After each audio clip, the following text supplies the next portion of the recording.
morning. The Subcommittee on Financial Services and General Government will come to order. I'd like to welcome Mayor Muriel Bowser, Mayor of the District of Columbia, Phil Mendelson, Chair of the Council of D.C., and Glen Lee, D.C.'s Chief Financial Officer. I appreciate all of you participating in today's hearing to give members of the subcommittee the opportunity to discuss the District of Columbia's fiscal year 2025 budget request and exercise oversight of the city policies and funding. It's been nearly 15 years. I was amazed to find that out myself since the DC mayor has testified before the subcommittee and 16 years since the chair of the council or CFO testified. It is my hope that we can use this conversation today as a starting point for continued dialogue and partnership. As chairman of this subcommittee, I have prioritized connecting with agencies under our jurisdiction to better understand their budget requests and the utilization of funds that are appropriated by Congress. I intend to maintain the same standard with the district. So once again, it is good to have you before the committee today for what I intend to be a regular meeting and not every 15 years. The district fiscal 2025 budget to Congress proposes $932 million for the District of Columbia, which is $142 million above the enacted level. Notably, $47 million of this increase is due to a need for more emergency preparedness funding for the upcoming presidential inauguration. As member of the House Task Force on the attempted assassination of Donald Trump, I take emergency preparedness very seriously, particularly when it comes to protecting President-elect Trump and all political leaders. With that said, the request still represents a large increase in the district's overall appropriation from Congress. So I look forward to specific dialogue on the district's budgetary needs to ensure a safe and smooth transition of power for President-elect Trump. In addition to funding, the House FSGG bill contains several general provisions that restrict the actions of the district. I'm aware that there are provisions included in our bill, both new and long-standing, with which you disagree. While we may agree on the desire to review and modify one of these provisions in particular, the restriction on the regulation of cannabis and cannabis products in order to ensure the district has authority to promote public safety, it is worth noting that each of these provisions are based on member requests in response to serious concerns with actions taken or not taken by the district. Congress will continue to maintain its constitutional authority and responsibility to exercise authority over the district's law and budgets. Particularly over the last few years, this need for oversight has become more apparent. For example, we have included a provision to prohibit the city from allowing non-citizens to vote in local elections. There is nothing more vital to the continuance of democracy than free and fair elections. As such, the right to vote is and must continue to be reserved for U.S. citizens and U.S. citizens only. Such a provision should not be necessary, but unfortunately, due to the district's actions to allow and promote non-citizen voting, it is. I look forward to further dialogue on this topic today. Additionally, I hope to have a robust conversation on the impact of federal government's telework policy on the district. This subcommittee has jurisdiction over funding for the General Services Administration and the Office of Personnel Management, two agencies that oversee federal space and personnel policy. It has been a shared goal of many on the committee, and I trust all the witnesses here today, to get our federal employees back to the office and ensure we're not throwing taxpayer dollars away by continuing to pay for unused space in federal buildings in the district. These telework policies have impacted our government in many ways, but they've had a particularly acute impact on the safety and economic stability of the District of Columbia. Once again, I thank you all for being here today. I look forward to the dialogue on these topics and more. Now I turn to our ranking member, Mr. Hoyer, for his opening remarks. Thank you very much. Thank you very much, Mr. Chairman. I want to recognize and welcome to our committee the Governor of the District of Columbia, the President of their unicameral legislature, Mr. Mendelson, and what we would call in our state the Comptroller, with whom I had the opportunity to meet just recently.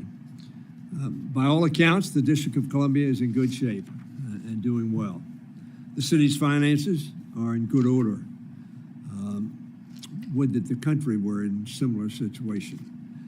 Its economy continues to recover and grow, and workers have gradually returned to the office, although as the chairman has indicated, not as rapidly as I think the city would like and not as rapidly as perhaps all of us would like. Crime is decreasing, contrary to some allegations. Its population is increasing. A very good indicator of the health of a city, particularly when we see so many cities having declining populations. We owe these encouraging trends in no small part to the guidance of its leaders, especially those of us, Mr. Chairman, before us today.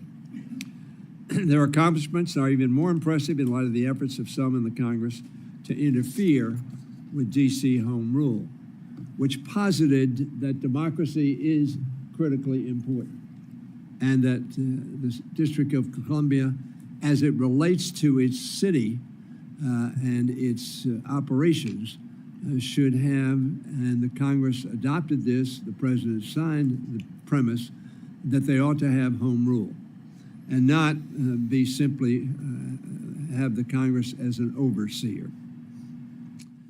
This has been a Congress, a historic Congress in terms of meddling in D.C.'s affairs. Members have tried to insert themselves in the governance of this great city, wading into local issues that ought to stay local, subject to the citizens of the District of Columbia's judgment. From a concealed carry restriction on WMATA to the right to turn on red and everything in between. Washingtonians know how to govern themselves. They don't need members from thousands of miles away to weigh in on the specifics of how they run their city or to overrule what residents of D.C. want for themselves. Protecting home rule is absolutely vital to D.C.'s continued success. And as a Maryland member, I can tell you just how crucial D.C.'s success is to the region's success. It is the heart of our region. I believe that the best way to ensure D.C.'s vitality is to grant them statehood. We passed that through the Congress of the United States in the 117th Congress, so that D.C.'s 700,000 citizens, larger than the state of Wyoming, who now lack proper representation in Congress, runs against everything our Constitution stands for. One man, one vote, except if you move from Maryland into the District of Columbia, or move from Virginia into the District of Columbia, or move from Ohio into the District of Columbia, or move from any of our states into the District of Columbia, when then, certainly the founders did not intend this, lose their vote as an American citizen, in large part. Our framers did not intend for Americans to be without representation in the Congress of the United States. Considering that D.C. would be the state with the highest proportion of black residents in the nation, the lack of statehood also has disturbing implications for voting rights and equality in our country. I am eager to hear from our witnesses about the progress their city has made in spite of these obstacles. Again, I welcome all three of you, representatives of a city that is my favorite city. Now, I live in the suburbs, but I believe Washington, a unique city, a capital city, a designed city, is as beautiful and functional a capital as we have in the world. So I welcome all three of you here representing that city. Thank you, Mr. Chairman. Thank you, Mr. Hoyer. Mayor Bowser, without objection, your full written testimony will be entered into the record. With that in mind, we'd ask that you please summarize your opening statement in 5 minutes. Thank you. Thank you, Mr. Chairman. Okay, all right, there. It's red. Now you can hear me. Okay. Thank you, Chairman Joyce and Ranking Member Hoyer and members of the subcommittee. And we are just very pleased to be here. And 15 years is too long, and we're happy to join you today to explain the state of the district. I'm Muriel Bowser. I'm Mayor of Washington, D.C. I'm joined today by Council Chairman Phil Mendelson, the Chairman of the Council of the District of Columbia, and Chief Financial Officer Glen Lee. I'm also joined by members of my team. I want to thank you for the opportunity to appear today to share our economic vision and the financial priorities of our city. And so with no uncertainty, Washington, D.C. Is a well-run city. And notwithstanding the great cities represented on this dais, we believe the best city in the world. We navigate the functions of a city, county, state, school district, and state. And like Mr. Hoyer said, we're unique, we're different. We comply with the designation of a state in more than 500 federal laws. Our finances are strong. We have balanced 29 consecutive budgets, achieved a AAA bond rating, and are the envy of mayors and governors across the country because of our strong finances. We have a $21 billion budget, which, like other states, is mostly generated through local revenues. We are a donor state, meaning we pay more in federal taxes than we get back. We are a model for our family-friendly policies like free pre-K that is universally applied and paid family leave. Our park system is consistently ranked the best in the nation. We have a strong and effective public school system of choice with both traditional public schools and public charter schools. And unlike many urban school districts, our school enrollment has also increased for the past 3 years. Crime is trending sharply down, and unlike many of our peer cities, our population is growing. So I say without equivocation, the state of the nation's capital is strong. And today is my hope that we will talk about our shared priorities to make our nation's capital even stronger. Our current budget is focused on 3 priority areas: public safety, education, and our downtown. And so when it comes to ensuring that our communities are safe for our residents, workers, and visitors alike, DC is putting its money behind proven strategies for reducing crime. We have been laser focused on rebalancing our public safety ecosystem to focus mostly on accountability. So I am pleased to report that violent crime in the district is down 35% compared to last year, with a nearly 50% reduction in carjackings. When we look at neighborhoods close to here, for example, violent crime is down 57% in Capitol Hill and 56% in the Navy Yard. And we see similar trends across all 8 wards. And we're committed to continuing those downward trends. Our local MPD budget increased by approximately 13%, fully funding the chief's request. I'm pleased to say that Chief Pamela Smith has joined us here today, and as she develops her budget for MPD, I look forward to fully supporting that request to get us back to 4,000 officers. The fiscal 25 budget also includes increased funding for DCPS and DC public charter schools. And we frequently refer to the nation's report card, or NATE results, that show that DCPS has remained the single fastest improving urban school district 10 years running. This budget also makes catalytic investments in the downtown. Our downtown action plan is funded with more than $500 million to fuel our comeback and keep our basketball and hockey teams in DC where they belong.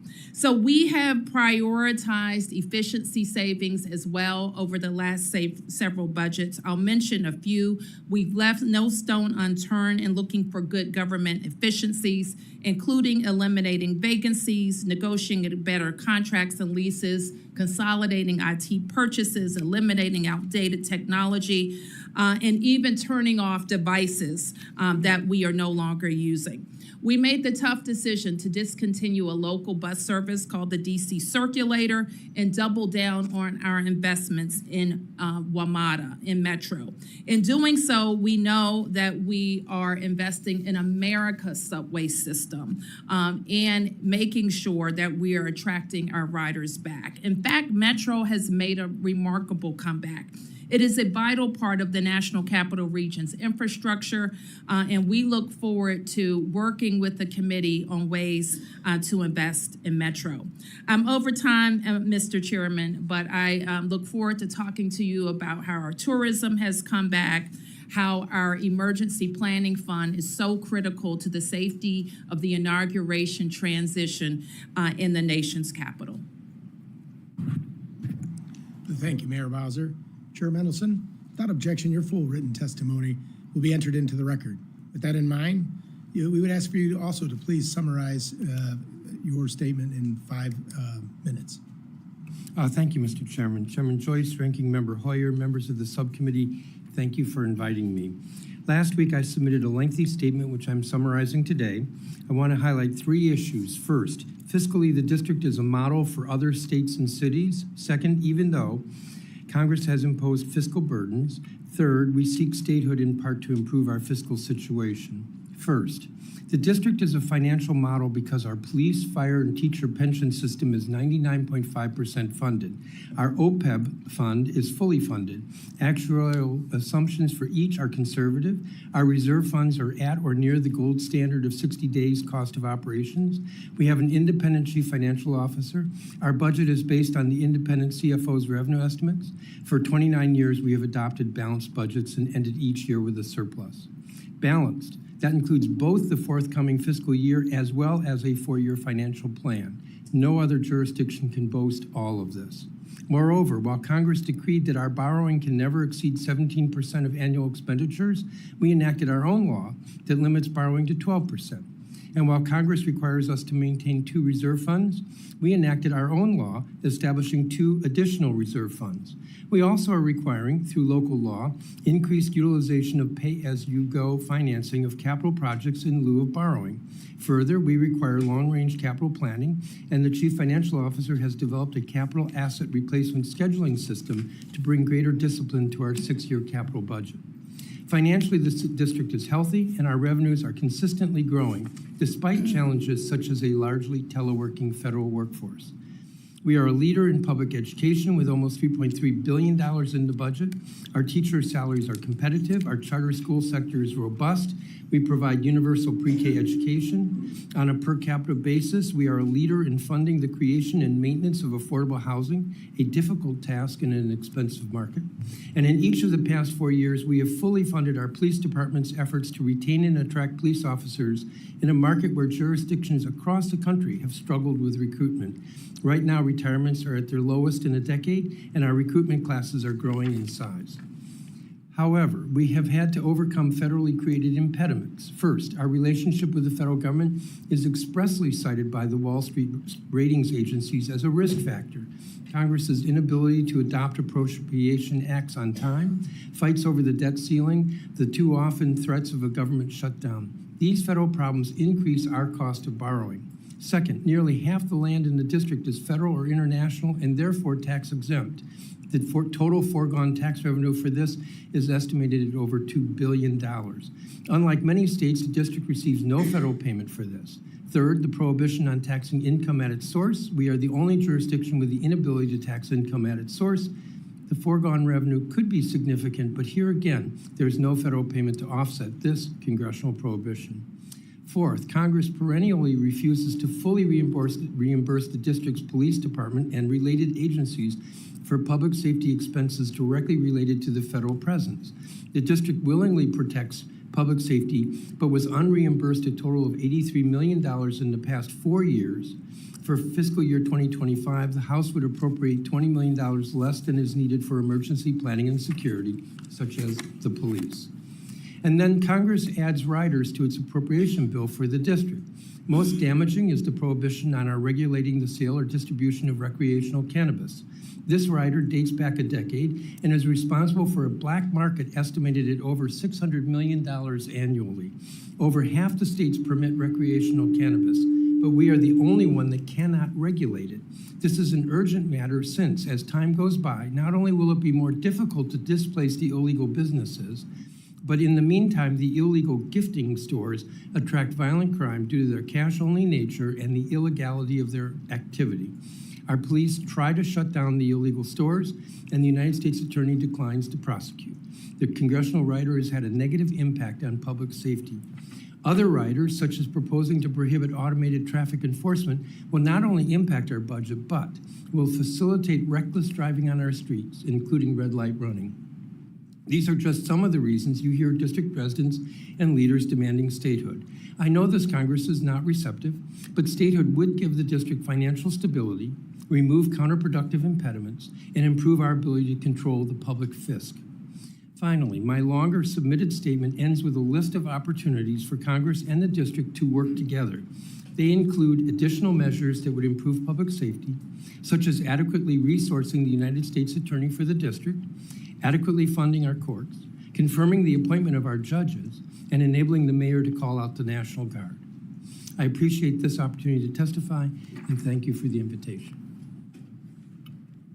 Thank you. Thank you, Chair Mendelson. Mr. Lee, without objection, your full written testimony will be entered into the record. We would ask that, with that in mind, that you would summarize your statement in 5 minutes. Thank you. Good morning, Chairman Joyce, Ranking Member Hoyer, and members of the subcommittee. It's really good to be with you this morning. My name is Glen Lee, and I'm the Chief Financial Officer of the Government of the District of Columbia. My organization is an independent agency created by Congress to ensure the district's financial integrity and fiscal sustainability. I am here today to give you our latest views of both the economy as well as our financial condition. Stated simply, the district's financial condition is strong despite challenges brought on by remote work. There's 3 reasons for this. First, the district has a high-wage, high-knowledge-based economy driven by a substantial and stable presence of the federal government or companies that support the federal government. In addition, thank you. In addition, there are a multitude of employers who support the federal decision-making processes, including a large contingent of international organizations that provide stable and high-wage jobs. As a result of this, the district's economy is historically resilient, often buffered from downturns faced by other metro areas in the U.S. Second, the district's financial practices are strong. The district government adopts annually a 5-year financial plan. The benefit of a 5-year financial plan is it allows elected leaders to consider both program objectives as well as longer-term trends in costs, revenues, and liquidity. As was mentioned earlier, as far as I know, this is the only place in the country with that kind of financial requirement. In addition to this, the district has very strong budget controls. It has reserves, not only those established by Congress, but additional ones established by the district that are there for unforeseen expenses or liquidity management. And finally, the financial transactional controls that are in place have resulted in clean financial audits for 27 consecutive years. Very proud of that. Finally, the district's actual condition is good. Our pension obligations are fully funded. That's very rare for major jurisdictions, either at the state or local level. Our debt levels are manageable. Our reserves that we've described represent about 18.5% of our general fund spending when they're fully funded. And in addition to the reserves, we currently have a fund balance of about 25%. Now, it's true that that fund balance is part of our spending plan over the next 4 years, but we will work very hard with the local leaders to ensure that the remaining financial condition at the end of the 4-year period, our current planning horizon, has enough reserves and fund balances to support the district's liquidity needs. As a result of these three conditions, the district has a AAA rating. Having earned a AAA rating is a rare event, surprisingly. Only 10 of the largest 25 cities have AAA ratings in 12 of the 50 states. However, there are headwinds. The district faces headwinds in our economy, primarily resulting from remote work. Many economists believe that remote work is a transformational change in the employment market for office-based workers. Time will tell. It's hard to know right now, but time will tell. Nonetheless, in many major cities, including the district, office utilization remains 50% of what it was prior to the pandemic.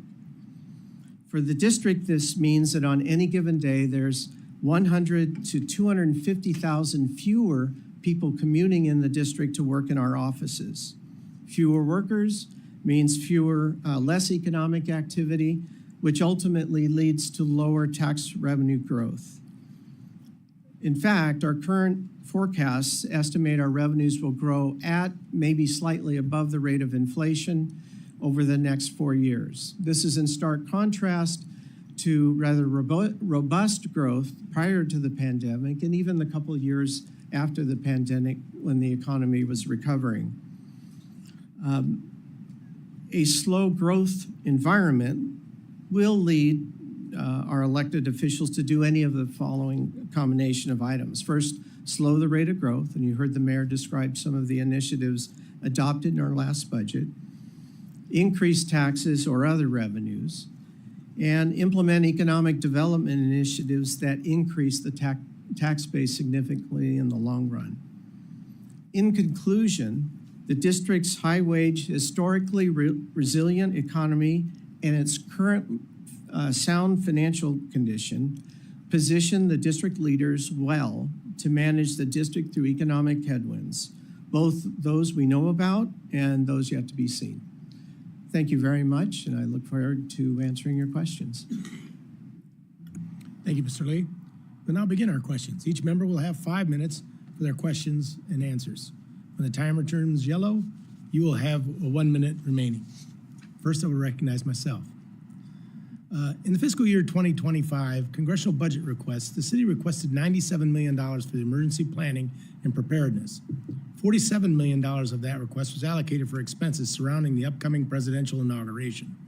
That funding resolution was fulfilled in September, continuing resolution. We have subsequently received a request for additional funding for the inauguration as well as money for other emergency preparedness purposes. Of course, we need to take all necessary precautions to ensure safety and security standards are met.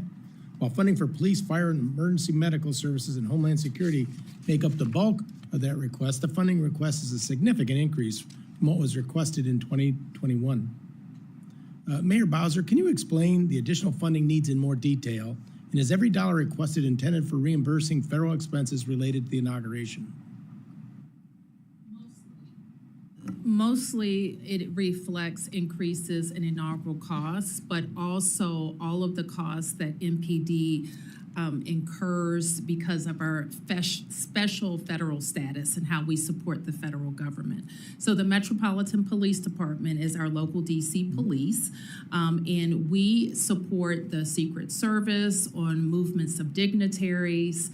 We support federal land in the district where there are First Amendment activities, or protests or demonstrations, and we support big events like the 4th of July, of course, and the inauguration.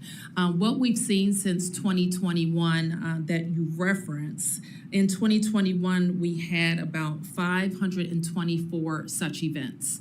Last year, we had 1,525 such events. So we are detailed scaling our police officers and accounting for additional time, largely, that our MPD is supporting those events. We also think that inaugural costs are increasing. You have mentioned the threat environment that is different in this inauguration, even in previous inaugurations where there's always a high level of security. As you know, these are designated national special security events under the leadership of the United States Secret Service. We work hand in hand with the service to support the security of the event.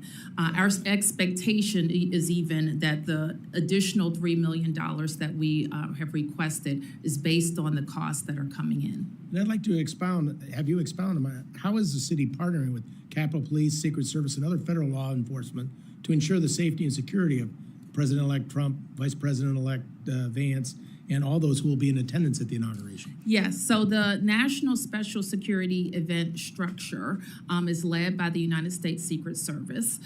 We have a organization that stood up every 4 years called the DC PIC, Presidential Inauguration Committee. There's a similar PIC committee from the Congress, and we work hand in hand with the incoming administration, the Presidential PIC Committee, to ensure that the activities have appropriate support. So the Secret Service organizes all of the security individuals in partnership with the federal law enforcement officials and the Metropolitan Police Department.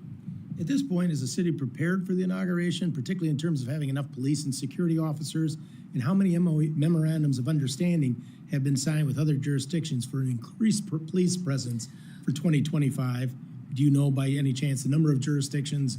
I remember some being housed in our garages over here in the Capitol Office Building. How many officers have been committed, and how does that compare to 17 and 21? Well, the chief, actually, we gave a report out yesterday to the DC community, and we would like to have 4,000 officers. I think we're at 3,998, something like that. And the chief also reported that departments can continue to reach out to her to request, to come and support the activities. So we think in terms of the number of law enforcement officials that we'll have the number that we expect. Do you believe there'll be enough law enforcement to keep the residents, dignitaries, and visitors safe?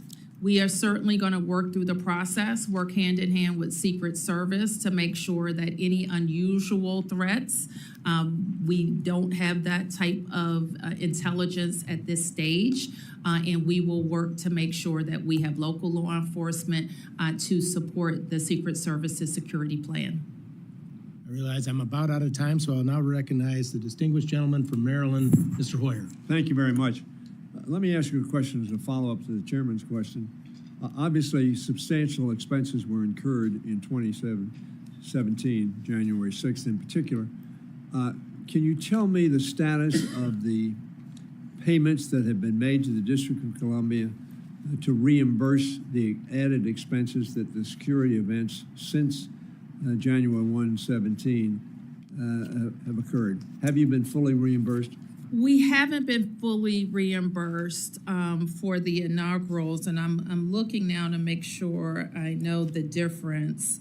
The original budget, for example, in 2017, we're outstanding $7.3 million for the inaugural expenses and about $2.2 million for other security expenses throughout that year.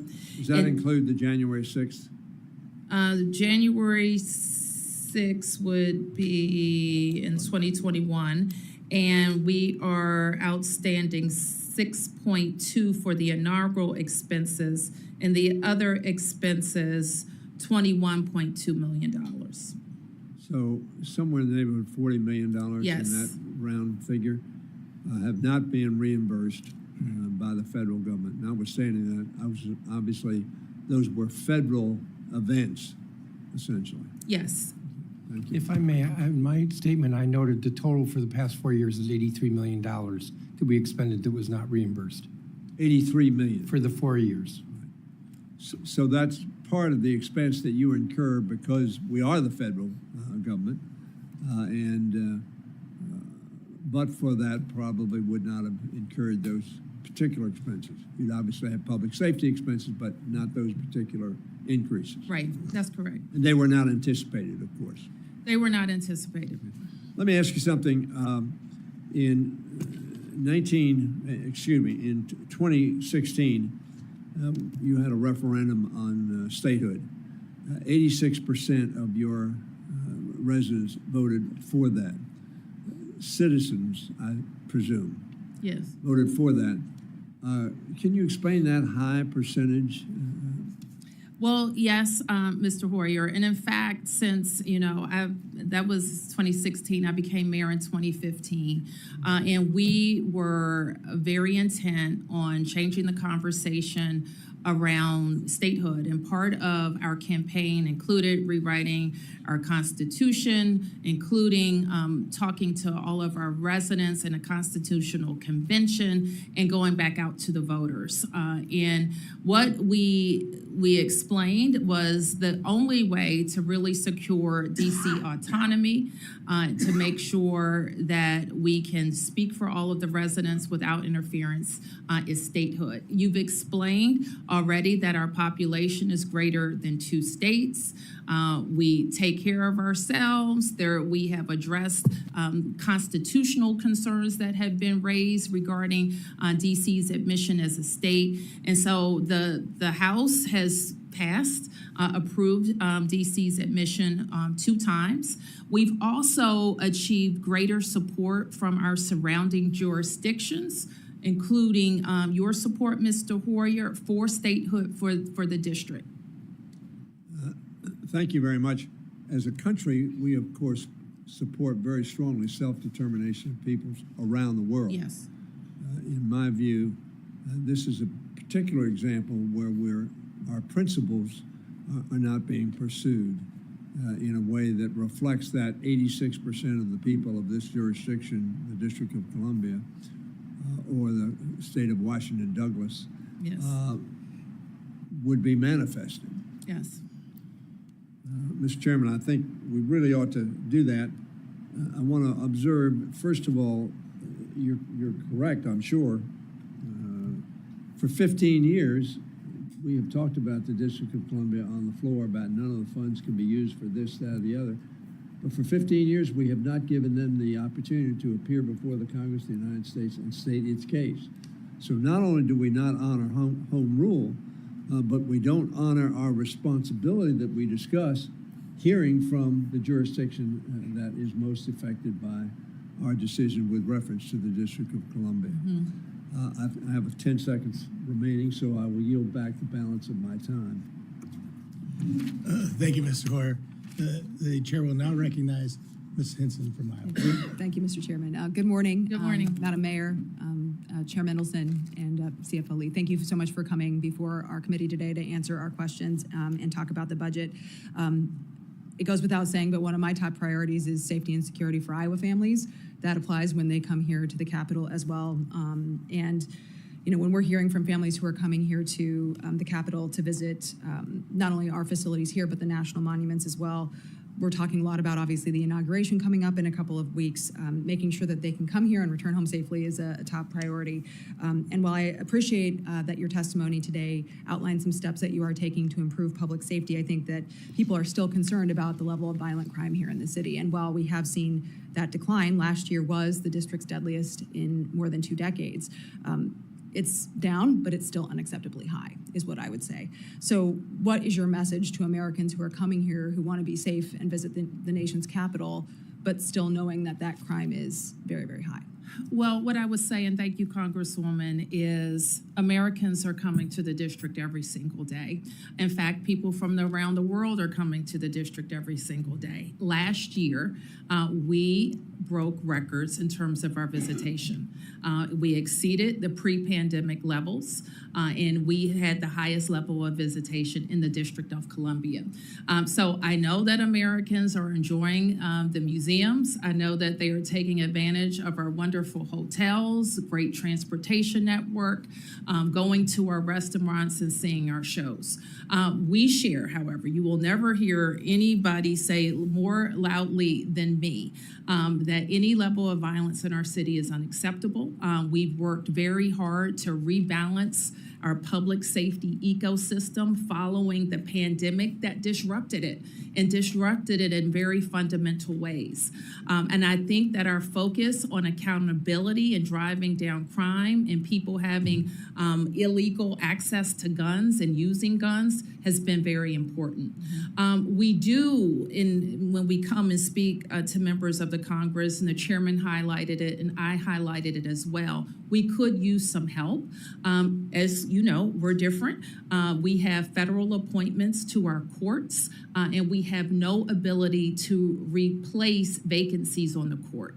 And so the Senate right now has 10 very qualified judges that we hope could get some floor time and get passed. And obviously, we're trying to do our part in the House with Thank you. expanding federal judges and making sure that the case backlog can be addressed. But I think realistically, enabling rhetoric that was unacceptable and anti-police and soft on crime for several years did lead to an increase in crime in the city. And while I'm glad to hear that you are trying to reverse that trend, and people are coming here, that fear still exists. And when you hear 274 homicides in 2023, people they may have to come here for work and for other things, but they are still certainly afraid. So when you look at arrests that are happening, and you talk about some of these illegal guns that people have, how many of these people are repeat offenders, right? They're being signaled to that they're not going to be held accountable for, whether it's lack of arrests or prosecutions. That's both probably a part of the conversation, but how many people are repeat offenders? We think that there are a small number of people who are responsible for most crimes. We do think that. We think that people who use guns will tend to use them again. And we look to make sure the ecosystem is working. And that's why we're fully funding our police department. We're looking at our policies to make sure that if they need to be recalibrated, they are being recalibrated. You've heard the chairman ask you to make sure that our United States Attorney's Office has not only the number of people that they need, but highly skilled attorneys that can work in an urban environment. And it is important. We cannot discount the need for swift trials and having the judges that we need help get us there. Yeah, well, and I certainly think when you think about the message that it sends to police and recruiting police and getting more people into the force, and thanks to the chief for being here today, we want to make sure that those who are arrested are actually prosecuted, because it's tough to be a cop out on the street, putting your life on the line every single day, and then realizing that these people are walking anyway. So Well, I think I that's couldn't a huge agree with fear. you more on that point. Okay. If I could just add. Yes, So Mr. Chair. we are different than any other jurisdiction in that all of our felonies are prosecuted by the United States Attorney. And as of about a year ago, maybe a year and a half ago, the U.S. Attorney was declining to prosecute over 2/3 of the arrests that were presented to him. That's a significant problem, and that's why I spoke to more resources for the U.S. Attorney's Office. Our courts are backlogged because of the vacancies. There was an article in today's Post about that. That also impacts public safety in the district. Last year, we had about 280 homicides. This year, as of today, we have 182. We will be below 200 this year, so violent crime is coming down. Unfortunately, a challenge with crime is that when their word is that an area is unsafe, it takes a long time to overcome that, even if the statistics show that crime is down significantly. Well, I certainly think maybe a separate conversation with the district attorney about how they're pursuing these cases as well is worth having as a committee. And Mr. Chair, without objection, I'd like to admit for the record this article from the Washington Post, if I may. Okay, thank you. I yield back. Thank you. Thank you, Ms. Henson. The chair will now recognize Mr. Pocan for his 5 minutes. Thank you, Mr. Chairman. Thank you, Madam Mayor, Mr. Chair, and Mr. Lee for being here today. First off, I want to say I'm one of those sponsors of the measure for DC statehood. Proud to have voted for that. In fact, I think today you just, in a few minutes, made the case stronger than I think I've heard. You know, the fact that 27 years of passing audits, Department of Defense has failed 7 in a row. That's our record. AAA rating, 10 out of 25 major cities having that. And yet the problem is we've shortchanged you $83 million dollars over the last 4 years, and we can't pass our budgets on time, and that has ripple effects on how you operate. I'd like to just specifically talk about that. Not only do we have a problem with our review and we don't do that timely, I'd love to hear a little more about that, but also when we don't pass our budgets or we have continuing resolutions, how does that directly impact, you've maintained all this, strong financial measures, but we've made it hard. And then when we do meddle, we tell you, what healthcare women can get, what your traffic laws are, a whole lot of other things. Can you just talk a little more about the problems we cause for the district?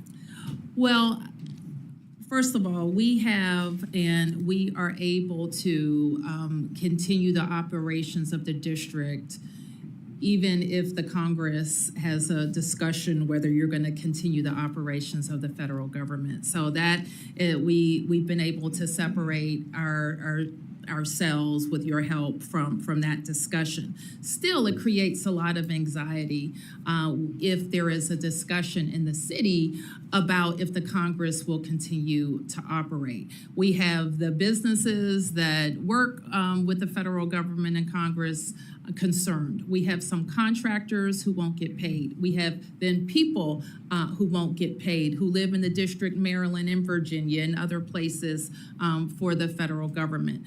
So that continues to be a concern for us. We have, and as the chairman has testified, even our local laws passed democratically by the Council of the District of Columbia are sent to the Congress, and sometimes they're layovers. When I sign our bills, frequently I'm signing bills that I've already signed, but I have to have a congressional emergency because it hasn't been fully approved on the Congress, by the Congress. So there are just inefficiencies in that process that locally elected officials decide, and that should be final at that decision point. I'll turn to the chairman. Yeah, if I may add, so the mayor noted the instability, which is significant. I noted that the Wall Street ratings agencies note this as a negative factor in their ratings for us. Our debt service, we pay a bit more for debt. When there was the shutdown a few years ago, the city picked up the trash on the mall. That was a cost that we bore. Our revenues drop if there's a shutdown long enough. The chief financial officer has done estimates in the past. But, there'll be just less going on in the city, and therefore our revenues will drop. The public thinks that we are federally funded. And it is true, decades ago, we received a significant federal payment, but we are not federally funded. Our $21 billion budget, I think less than 1% is discretionary federal payments. But the public thinks we are, and so that too adds to the anxiety or the instability when the federal government is going through these tussles over the debt limit or continuing resolutions. The public thinks the district is going to be shut down as well. Thank you. Just a quick question for the mayor also. January 6th, many of us were around. You didn't have the ability to call out the National Guard. Right. Can you talk about that for a second, and if there is a different way you'd be able to handle something like that? Well, yes. So the DC National Guard, or sometimes say it's a misnomer because it is unlike the Maryland National Guard or the Virginia National Guard that report to the governors of those states. That is not the case in Washington, D.C. The D.C. National Guard reports to the president. And would you like to have authority to be able to? We would. We think it's very important. And in fact, the closer that governing is to the people being governed, we think is better, first of all. We would take great pride in it, like we do in all of our public safety agencies like MPD. We believe that we can strengthen recruitment. We believe that we can attract more people to the Guard.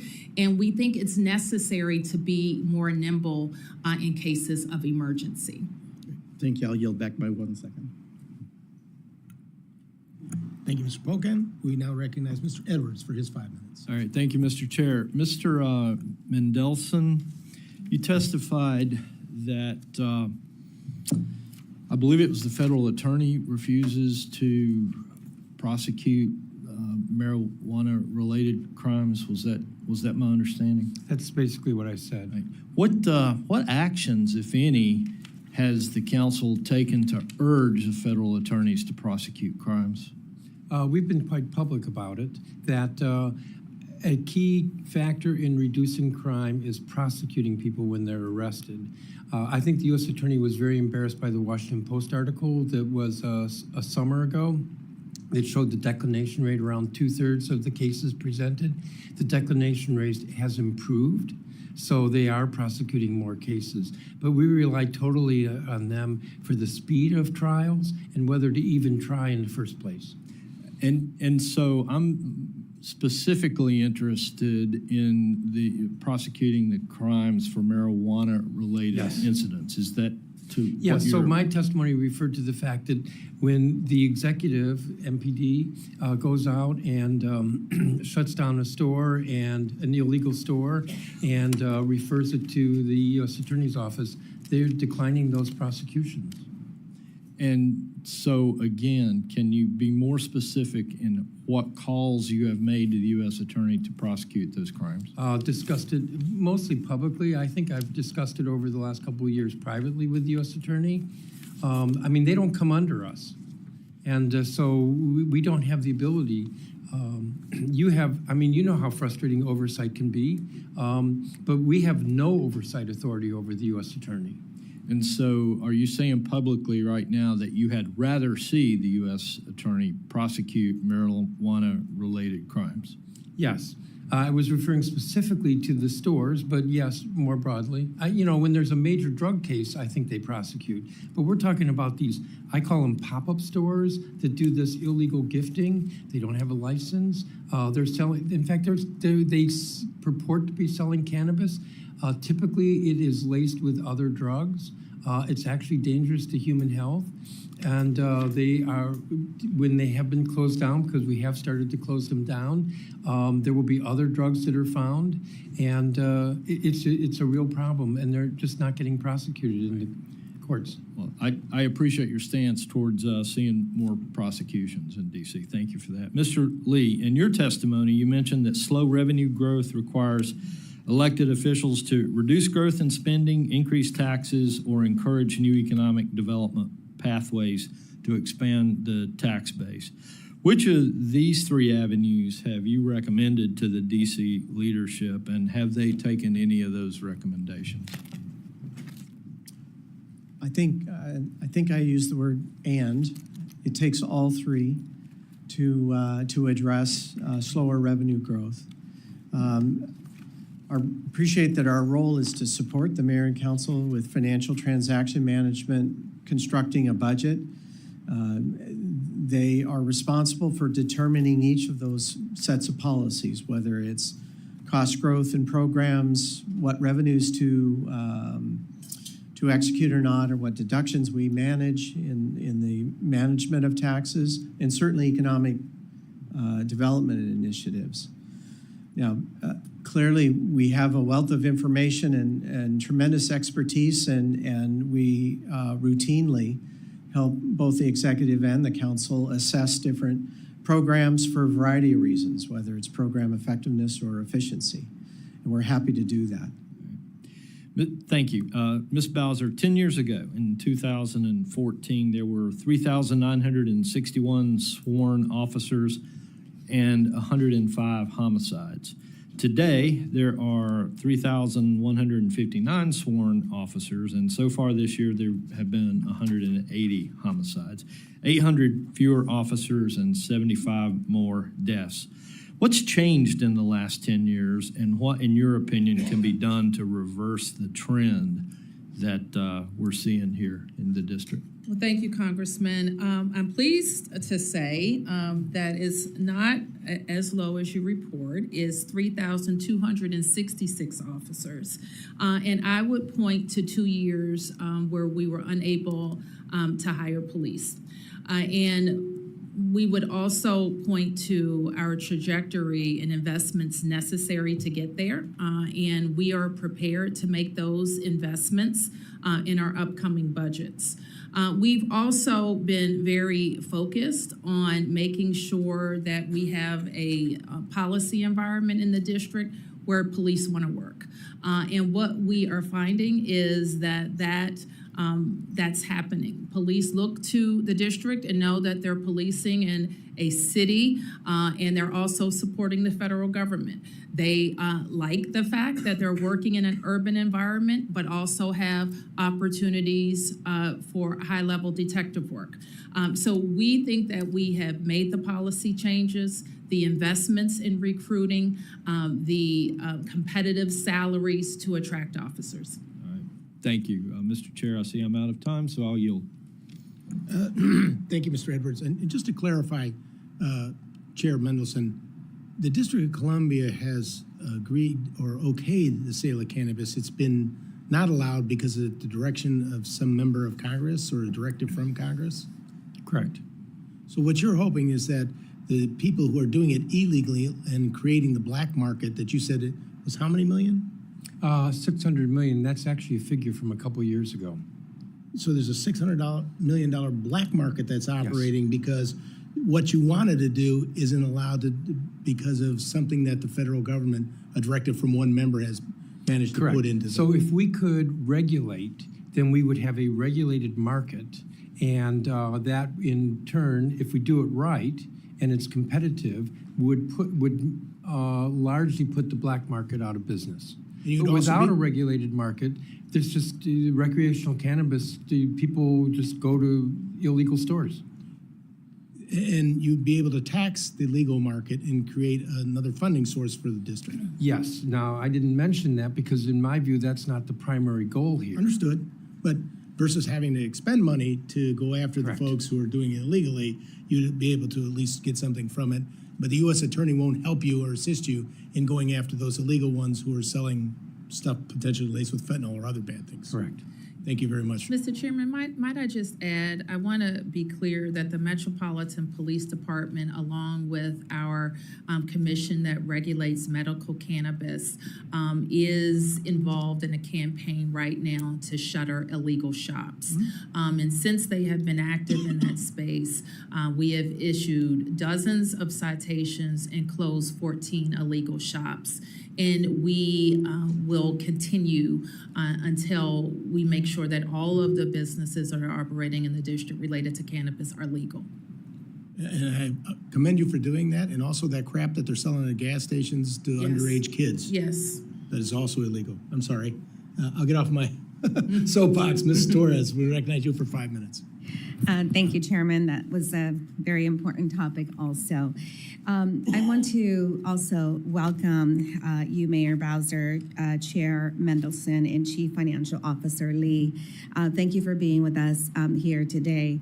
As a former 911 dispatcher and as a former mayor, I truly understand the importance of fully funding our police departments, especially here in our nation's capital.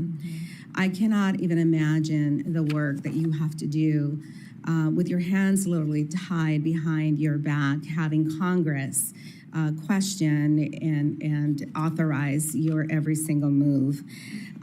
It is my understanding that this bill provides DC with $20 million less than requested for emergency planning and security costs.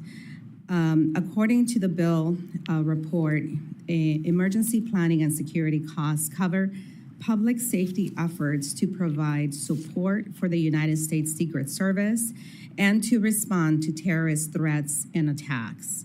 I am greatly concerned for this committee's priority to defund our local law enforcement by $20 million critical dollars needed to keep us safe.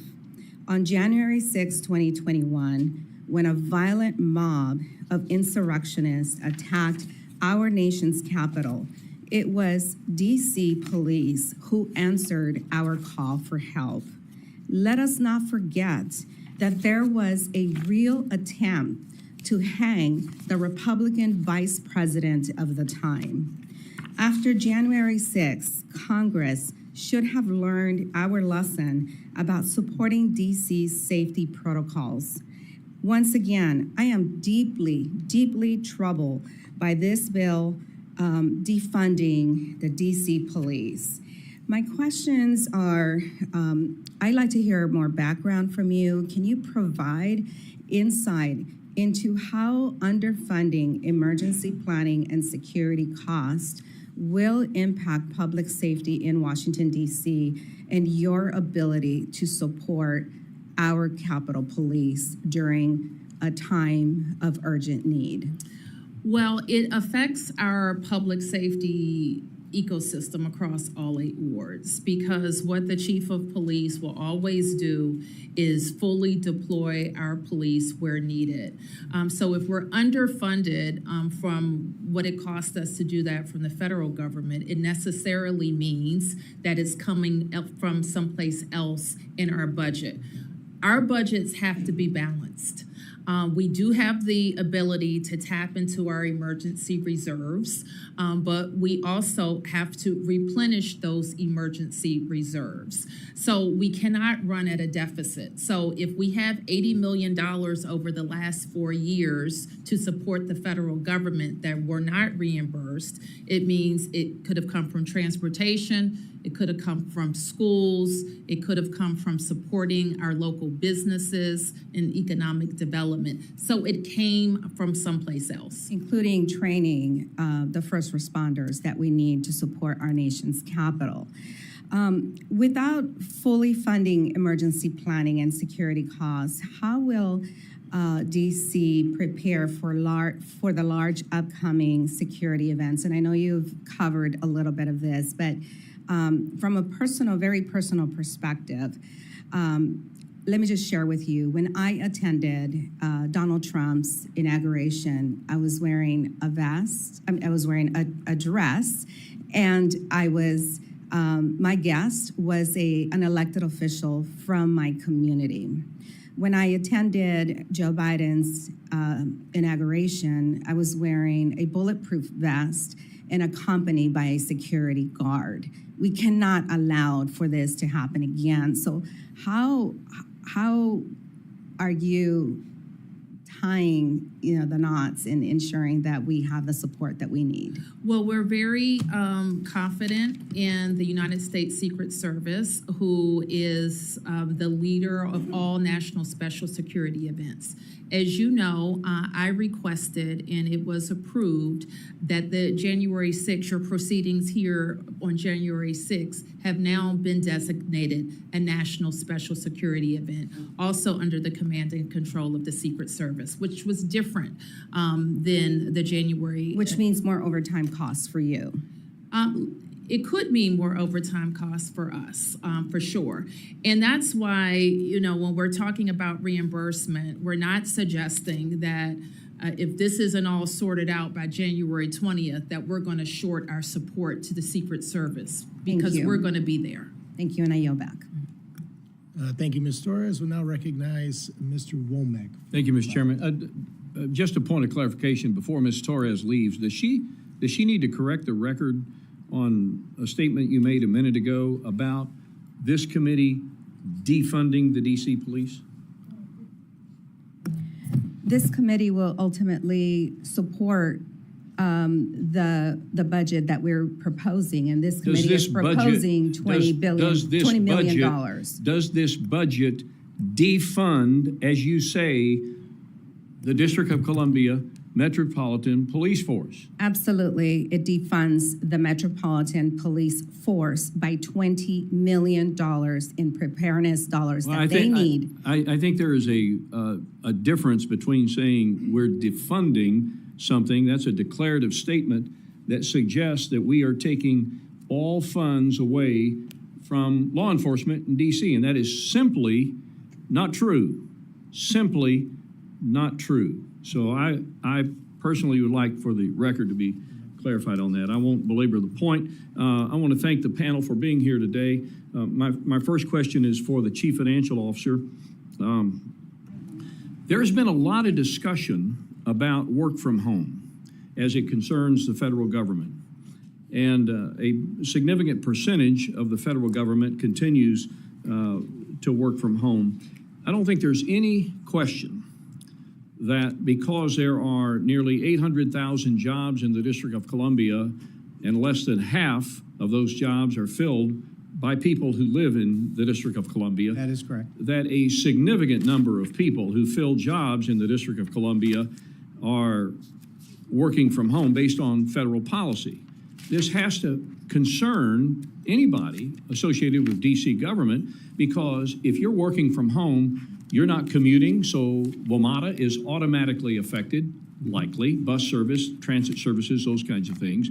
You're not eating in local restaurants, so those restaurateurs are impacted, not shopping in DC-related business. So this has a cascading effect. This is not just simply an issue of whether you should work from home or not, is it not? Work from home, as the key statistic to think about, is because we're an office-based economy, ultimately, people come here to work in offices. Our offices are utilized about 50% of what they were prior to the pandemic. That's not unusual across the country for major cities. And that then leads to the economic circumstances that I described. Very slow revenue growth. In particular, our property tax on commercial properties is actually declining fairly significantly. On the other hand, other revenues are buoying up our total revenue outlook. So the bottom line is remote work hinders the growth of our economy, our revenue streams, as it does most major cities across the country. So that is absolutely true. Mr. Womack, if I could just add, so Please do. federal workers are not the majority of workers in the district, but they are a significant number. And when they don't come into work, it means, because many of them use WMATA or Metro, that means there are fewer riders on Metro, which is why Metro right now has a funding crunch. It means that these office buildings are vacant, and many of them are now the leases are being turned back, and so that means real property values have gone down and our real property tax has gone down. And then when workers are in their offices, many of them go out for lunch, or they go and buy something, a gift, or maybe they stick around for dinner or beer after work, and they're not, so our sales taxes are down. So it's hurting us in at least those three ways. All right, so I would, and I'm a former mayor, and so this kind of stuff really interests me, because what impacts the city economically certainly has an impact on the DC government. Is it possible, Mr. Lee, that we haven't fully realized the impact of the commercial real estate bubble, as I call it? Yes, we anticipate commercial values to continue to decline for 2 to 3 years, but frankly, we're in uncharted waters for commercial real estate in many central cities. We don't know in the longer run how the use of space will change with a much higher proportion of workers working remotely. So to the best of our ability, we're estimating a further decline, but we don't know whether that would actually, if it's not going to be worse than that. Mayor, I'm going to ask you to weigh in here for a second. I know you don't like the federal government telling you guys how to operate, but I'm going to give you a chance to tell us how we should operate. Would you recommend to the bureaucracy, as it were, that people come back to work? Thank you for that question. That's a softball for you. It's a softball. I'll take it. And this is how it would start. It's up to us to change our trajectory.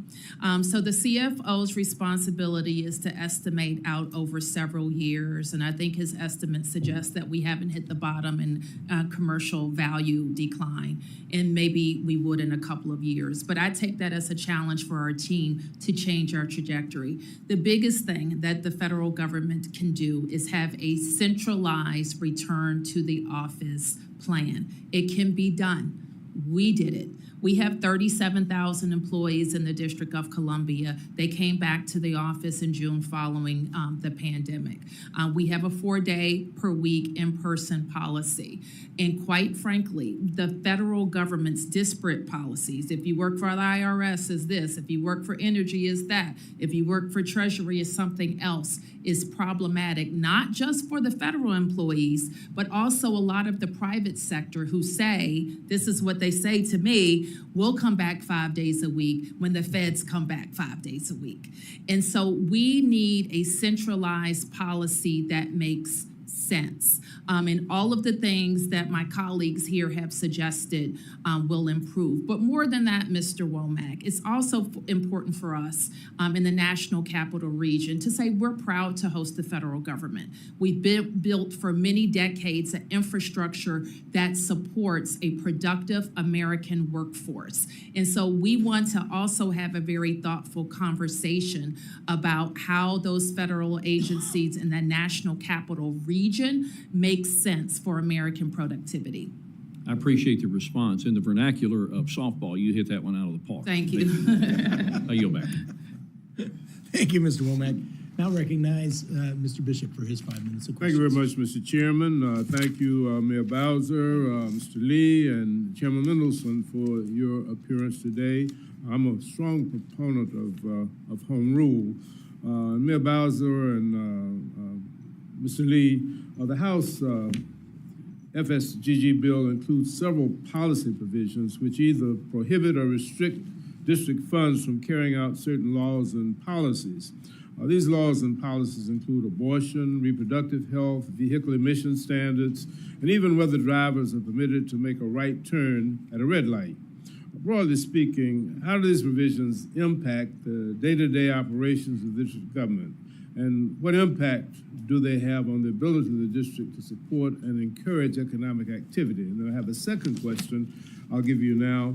The President's budget for FY25, as well as the Senate Appropriations Committee, approved $40 million for the tuition assistance grant program. What will the impact of that? The House Appropriations Committee, of course, is only proposing $20 million for that program. So what will the impact of that 50% cut be in terms of the grants that the city will be able to provide to undergraduate district students to attend public universities and colleges nationwide? Two questions. Okay, so the first question, Mr. Bishop, about riders, we have addressed in some talking about the cannabis rider. The ATE rider, we think, has a deleterious effect on safety as it relates to traffic fatalities in the district. These measures have been carefully considered either by the council or DC voters, and we think those decisions need to continue to be made locally.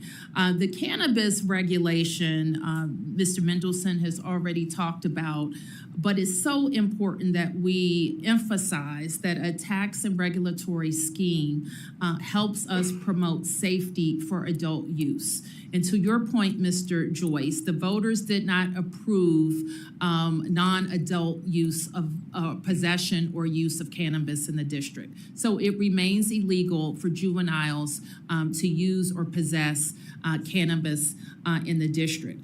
But we feel very strongly that we can have a safe and legal structure for adult recreational use, building on what has been a successful medical use regime in the district for many years. And in speaking about earlier, it was mentioned that a shift in if we have to overspend in our federal support, our emergency public safety fund, it does have a pinch, or it could have a pinch on our ability to spend for the Metropolitan Police Department. So that's why having that increase is so important. As it relates to TAG, the Tuition Assistance Grant, I have to say it has been an incredible benefit for DC residents that has been supported by this Congress for many years. And while our students have the benefit of TAG, $10,000 that they can take to any public university or $2,500 to HBCUs, it also has a 50-state impact in that many states are receiving our students with that benefit. So it's not just the DC benefit, it's 50 states benefit from the infusion of TAG. We think that we need to make, and we'll need your help with this, some changes to ensure that we're fully implementing TAG. It's been $10,000 since its implementation. We know what the cost of higher ed have done over that same period of time. We know that now at least 60% of the tag recipients are using the full amount. And so when we increase with your support and go from $10,000 to $15,000 on the current budget trajectory, we'll be in the right place. Mr. Bishop, if I could add, I know you're on the clock, but you know, the challenge of governing is complex. And so let's just take traffic and traffic safety. There are many different policies to try to ensure that our roads are safe for everyone. One could disagree over different strategies, but ATE is part of our strategy. When there's a congressional rider that sort of swoops in, and just pulls out one piece of the strategy, it's not dealing with the complexity of the regulation. And that's part of the challenge. So not only is ATE important for our traffic safety in the district, but we're being handicapped. You know, it's like one arm being tied behind our back because nothing's being done to deal with the rest of the problem. Thank you, Mr. Chairman. Can I just have about 10 seconds? 10 seconds are yours, sir. All right. What about the 50% cut, proposed cut to the TAG program? We think that cutting TAG by any amount will prevent us from making the necessary administrative changes that keep TAG viable for DC residents in the 50 states. Thank you, Mr. Sanford. Chair will now recognize Mr. Molnar for his questions. Thank you, Mr. Chairman, and good morning, Mayor Good morning. and Mr. Lee and Chair Mendelson. Thank you for being here today. This year marked the 40th anniversary of sister city relations between Washington, D.C. and Beijing. And I'm very concerned about this relationship because, as you know, this Chinese Communist Party has become increasingly more aggressive at home and abroad. In Washington, D.C., people can openly petition their government, voice their opinion, and exercise their other rights under the First Amendment. Beijing embodies the opposite of these values, with no free expression and punishments for those who speak out. Just most recent example would be to see what's happening in Hong Kong with all the political prisoners there. Additionally, the Chinese Communist Party's United Front uses engagement, including sister city programs, to exert influence over foreign governments, officials, and businesses. Given the nefarious nature behind the sister city program, as well as the horrific human rights abuses perpetrated by the CCP, how do you justify continuing this relationship with Beijing? Well, thank you for that question. And we have been active participants in the Sister City program with other capital cities around the world. I don't know how long this arrangement is with China, but it's probably a couple of decades old. And we're happy to review all of our relationships, but we do take a lot of signal from the United States Department of State. And that's a conversation that we'd be happy to have with them. We were pleased that Secretary Blinken created a division in the State Department that works with mayors and at our level. And I will tell you that a lot of our relationships related to Sister City are not high-level diplomacy. They're people-to-people strategies. So what can we learn from a Chinese school in Beijing? Some of our sister city relationships focus on healthcare. Others focus on cultural exchange. And we are proud to represent American values in all of those relationships. So the basis for all of our sister city agreements is how we can share the best of America and take from those relationships what help us on either cultural exchange or how we do business. Okay, so you take, from what I can tell, you take a lot of direction from the Department of State. Is that what I'm hearing? We certainly consult, and so if there are, Let me just, yeah, sure. So the Biden administration, as well as the Trump administration, both have declared a genocide being perpetrated by the Chinese Communist Party. Are you familiar with that? I'm not familiar with us cutting off all diplomatic relations with No, China. I didn't say that, but they've declared that there is a genocide occurring in China, specifically with respect to the Uyghur Muslim population. Both the Biden administration as well as the Trump administration have declared that.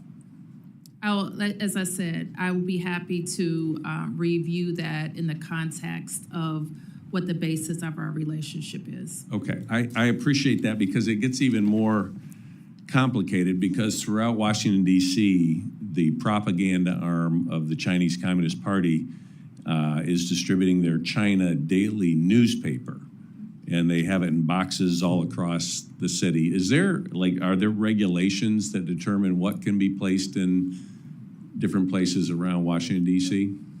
I think all of the newspaper boxes there used to be many more newspaper boxes, and Yeah, we it's don't. declining, I reckon. Yes. But I guess the question is, I'm wondering how much does the Chinese Communist Party pay for that communication? None. No, nothing. Who pays for the boxes throughout the? You're bringing up something that I actually looked at a few years ago because we don't regulate, and it's very difficult for us to regulate because of First Amendment issues. So those boxes are placed without the district getting paid for them. So they, okay. But so I haven't seen any of those boxes. Well, I guess my question is, if it's an arm of the Chinese Communist Party, and they can put them anywhere in Washington, D.C., does that concern you? It concerns me, and if nothing else, I think that there's a visual neatness issue.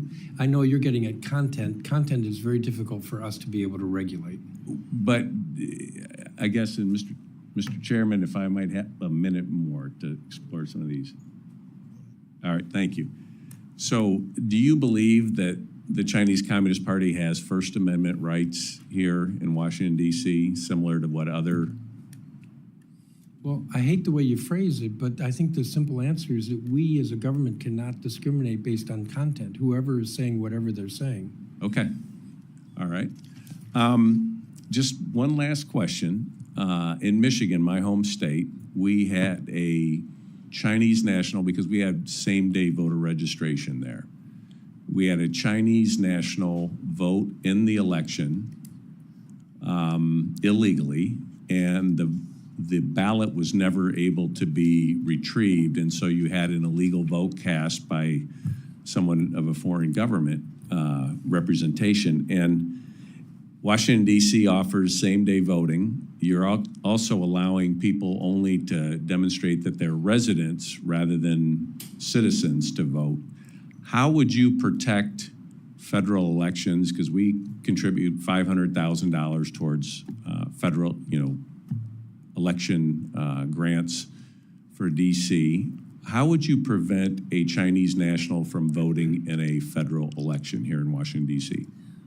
Well, Congressman, we have a board of elections that operates independently. I appoint the commissioners to that board.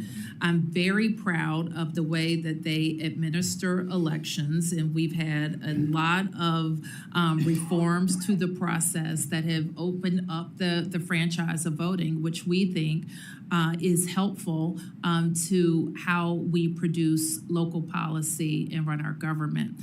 So the Board of Elections, they have really taken on the challenge of administering our elections in a fair, impartial way and a transparent way. Is it fair, though, to counting have votes. Is it fair to have a Chinese national voting in an American federal election here in Washington, D.C.? Only if a person qualifies can they vote. Well, as you phrased it, I would say no. A Chinese national, then they would not be a truly DC resident. But how would you prevent that? If it's only proof of residency and a Chinese national is a resident here in Washington, D.C.? I don't want to speak for the Board of Elections, who has the responsibility for administering them, the rules. And they know the eligibility requirements for any voter. And I have to tell you, we don't get complaints about how our elections are administered. People can vote from home. They can go to their local voting centers. They can vote on paper. They can vote electronically at the vote centers. And what we're very proud of is at the end of the night, we know who won. And so I think DC residents feel very confident about how they vote in the district. Thank you, Mr. Chairman. You've been very generous with your time. Thank you. Well, thank you. And there seems to be some thought of maybe we're having so much fun here that we go into a second round of questions and recognize myself and start that process. And I'd like to follow up on where my distinguished colleague, Mr. Molnar, was. Can you make a distinction between how many, in the 2024 election, how many non-citizens versus citizens of the district voted? I think we do know the number of non-citizens who registered. 523 out of, I don't know, how many hundreds of that, 200,000 voters. That's pretty quick. Yeah. What distinction do you make between those things that are in DC and a federal election? Well, the Board of Elections has the ability on the spot at our voting centers to be able to give you the ballot that you're eligible for. For example, if I voted outside of my home precinct, which I did, and I'm only going to get the ballot. Therefore, my ward representative is on my ballot. My advisory neighborhood commissioner is on my ballot, not someone else's. Similarly, the board can produce a ballot that you're eligible for, so the federal offices would not appear on your ballot if you're not eligible. So do you believe that non-citizens should have the ability to vote in your elections? The council has passed the bill. I would have suggested that residents, we have a lot of long-term residents here who have the ability to work. They have work permits. And that's one level of identification that I think is well proven. And we have a lot of our residents who came to the district with temporary protective status. Now, I know there will be a big discussion over immigration reforms, and we look forward to participating in that because we think that people who live here, who pay taxes here, who raise their families here, who have mortgages here, who have jobs here, and have been here and have come here with temporary protective status and other means should have a pathway to citizenship. Those residents participating in a local election, I think, makes our process better. Chair Mendelson, do you share the same beliefs? I don't want to pit you against each other, but. Well, and you won't. And I also am the chair of the council, which adopted the legislation. Where we come from, our perspective is that these individuals who may not be United States citizens still are residents of the district. And they participate, as the mayor said. We want them to participate, if for no other reason than public safety purposes. If there is some illegal activity or domestic violence, we want them to feel that they can report that. We need them to report that. And so we try not to discriminate against them. And if they are participating in our city, then because we provide city services, we feel that they should have a voice in the election of the city. But we make that distinction. I said it the way I did because we're not saying they should participate in federal elections. So does council participate in the integrity of elections, or as far as making sure that? Sort of in the same way that you do, we have oversight. And we have hearings, and so we hear whether there are complaints or problems. So we have heard complaints and problems about the speed of elections, vote counting, and complaints about lines at some of the precincts, but we've not heard complaints about illegal voting. Okay. And just to clarify, Mayor, when I was talking about the crap that kids get, I was talking about like Delta 8, and those things that the hemp type products that are not being, they put it out there as being THC, but it's actually coming from China Yep. or somewhere else, and these are chemicals. It's not any type of grown thing Yeah. that is something that we all should be making sure. I know in my state of Ohio, it's now an active thing going on in the House and the Senate to try to rid those places from those, because those people are not making any distinction whether or not they're selling to kids. They're just selling, Yes. and it's crap. It's crap.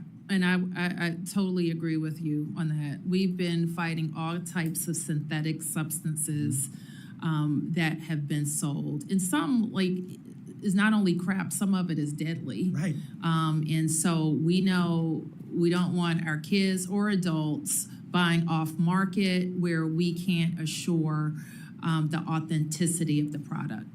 So if we could regulate, we'd have seed to sale, but we can't regulate.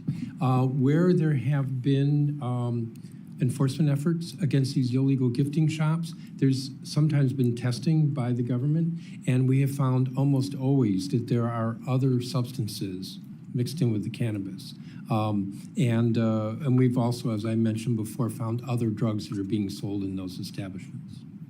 Thank you, and I applaud your efforts on that. I would defer to my dear friend, Mr. Hoyer, for any questions he might have. Thank you very much. First of all, a general question. There are 89 provisions in our fiscal year 25 bill which deal with directing you to do something or to prohibiting you from doing something that you wanted to do. How inimical is that to your governing the District of Columbia? And for instance, these provisions do not relate to my telling Mississippi citizens what to do, or Iowa citizens what to do, or for that matter, Maryland citizens what to do. What impact does that have on you on an annual basis in trying to deal with these? Well, we've talked quite a bit about the policy riders, Mr. Hoyer, that I think are affront to kind of our democratic principles. Our residents don't understand it, and in some cases, we think that it prevents us from making the best decisions for the district, or spending a lot of time kind of fighting about it and explaining or over-explaining, explaining again why we need to have control of our transportation policies to protect residents of the district. What we'd rather be doing is talking about the things that we can work on together that we know with your influence we can change, like a centralized return to the office policy for the federal government, because a lot of the things that the CFO has mentioned about declining commercial property values can be impacted by such a change. But there are other things we've outlined in our policy. We don't expect to go back to 2019 in terms of commercial utilization. And I don't know that we expect the federal government to all of a sudden use some of the underutilized buildings. So another thing that we can work on together is what the process is for underutilized buildings. If there is a change in the amount of federal jobs in the National Capital Region, we think it would be akin to a base closing. And the impact that we have seen just with remote work is akin to 20 bases closing. And we know when that happens, the federal government steps up with a BRAC process, the base realignment, with support, financial assistance, worker retraining assistance, all of those things that would accompany such a huge federal decision that impacts the local economy. So we have several buildings that we think are prime candidates for realignment that we like to work with you on. But I think a larger discussion when it comes to our budget, which I might add, what we're talking about in this federal payment is not the $21 billion budget that is raised from DT taxpayers. It is the amount that we need from the feds to support federal purposes. And so I really would like to identify ways that we can talk about how we support a return to the office and how we repurpose federal buildings and what the federal government's role should be in what we've lost. So there are a lot of opportunities, as I said at the end of my written statement, where we could be working together on issues. But to speak to your question, I didn't like how I phrased my answer earlier to Mr. Bishop, but when I said that governance is actually quite complex, I tried to illustrate it with the ATE process and traffic safety, but I could give some other examples. Cannabis, where we're seeing it counterproductive in terms of public safety. A rider from years ago that's not in place now, thankfully. Remember the prohibition on needle exchange? And as a consequence, we led the country in terms of HIV/AIDS rate. That was public health. And so if you are going to step in and say we can't do one strategy, well, what are the other strategies? That's what I meant by governance is complex. And so we put together different policies or strategies to affect traffic safety or for public safety and regulating cannabis, or in the case of needle exchange for dealing with HIV/AIDS. And these riders have the effect of just pulling out a piece and leaving us with trying to figure out how to put back together the fabric of what we're trying to deal with, public health, public safety, whatever. Appreciate that very much. I have been concerned. You're on. Well, I may be off, but on the mic. I continue to be concerned, and the carrying of guns on the Western Metropolitan Area Transit Authority is particularly one that has concerned me and has been continues to be imposed, as if the laws governing guns should be applied on a citizen of the District of Columbia in every other state.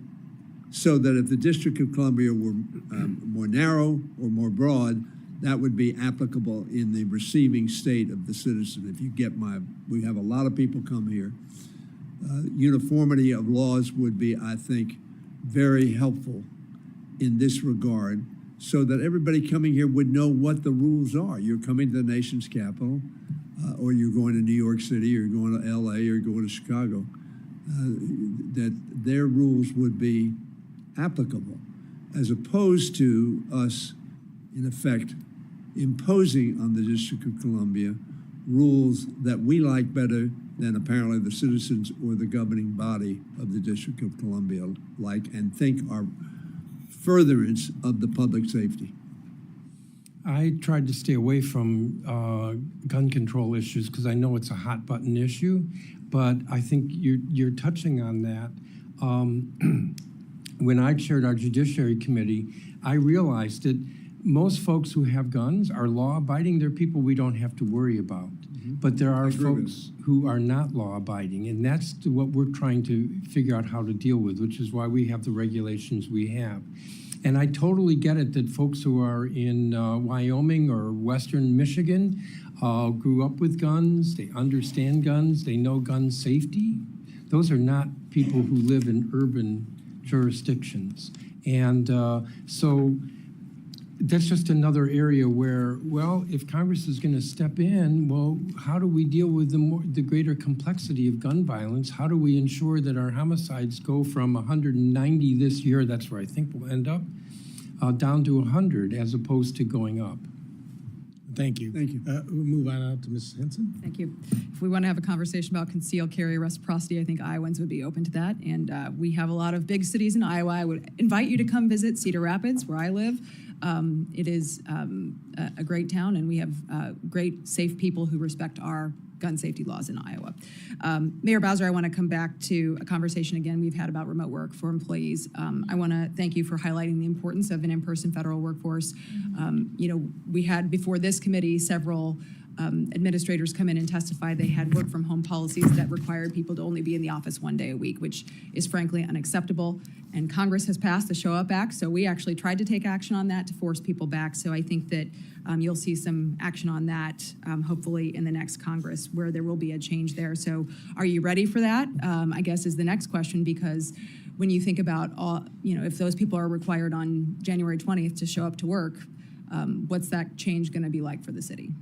Yes, we are ready. Yes, we are ready. And in fact, we have had that conversation with Metro. I think the biggest impact would be on our public transportation system.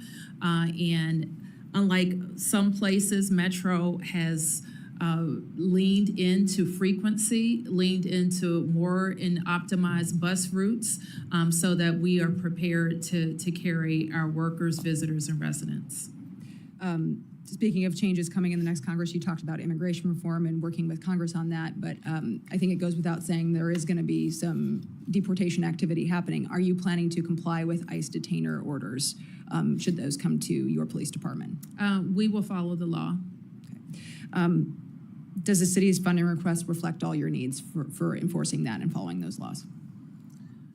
It reflects the current law, yes. Do you anticipate that you'll have additional expense there? I don't, as long as the current law is in place, I think that we are funded to handle that. Okay. Well, let's get people back to work and let's continue to follow the law. And I just want to close, Mr. Chairman, with something I know I heard a number of my colleagues commenting on DC statehood today, and I do believe it is simply a ploy for Democrat control here in Congress. I think it is an effort to get the votes to stack the Supreme Court and enact a radical policy agenda, and I cannot support that. I think Americans made it very clear in this last election that they want to see DC be more like a state like Iowa, and that is what I will continue to support. I think it's important that you are able to execute these policy priorities as we've discussed here today, but I don't think it was ever an intention for DC to be a state, and I will yield back with that closing remark. Thank you, Ms. Henson. Chair will now recognize Mr. Molnar. Thank you, Mr. Chairman. And just wanted to follow up briefly. And I recognize, the sister city partnership with Beijing goes back 40 years. And I think most people were very hopeful about China. And 40 years ago, 30 years ago, the idea was they were going to become more freedom-loving, more democratic, more a responsible player on the world stage, and what we've seen is really just the opposite. Would you agree with that? Well, what I will say, Congressman, is I didn't come prepared to talk about China or a sister city relationship, so I don't want to be argumentative or restate what I've already said. Yeah. I would like the opportunity to go back and review some of your questions. Thank you. And just one thing to kind of think about, because you are the leader of a city that's known throughout the world. Yes.